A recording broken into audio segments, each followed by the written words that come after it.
Alright, today I want to show you these POWEROWL Rechargeable. Open them up. There's 8 of them here in the pack.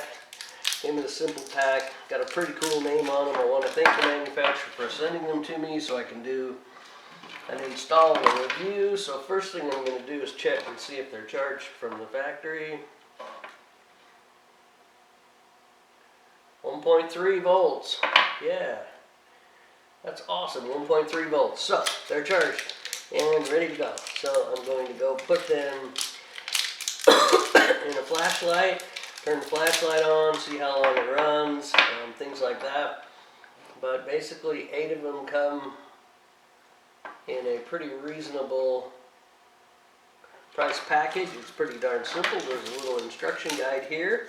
But AA rechargeable nickel hydride batteries, 12 hours, 2800 milliamps. So that's awesome. Let's go give them a try.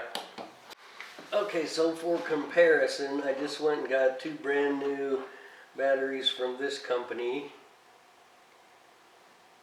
and the voltage coming out of them is 170. Alright, well, if you're super curious about something, you do it twice. Test it twice. So I just went and got a different meter. Yeah, 1.67. 1.67.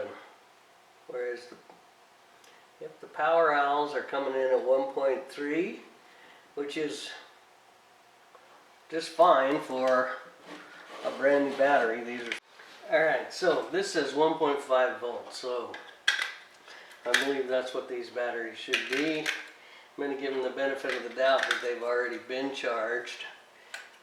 This is a LED flashlight, and it's low power, but I'm going to just leave it on for as long as I can.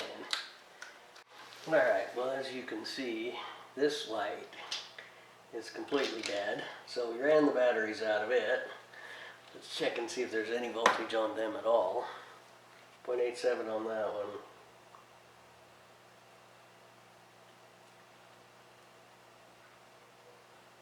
Zero and 0.22, those are dead. So I'm going to put these 2 on my charger and see how long it takes to charge them up and see what happens. Okay, I just finished charging these. Let's take them out of the charger and take a look and see what the voltage is on them. They are supposed to be 1.5 and it's 1.48. 1.48, 1.48. So, we know they work well in the flashlights that I was using them in. We know they charge up and they're good to go once we charge them. So, once again, I want to thank the manufacturer and the seller for sending these to me so I could do basically an install and a test and a review, and they look good.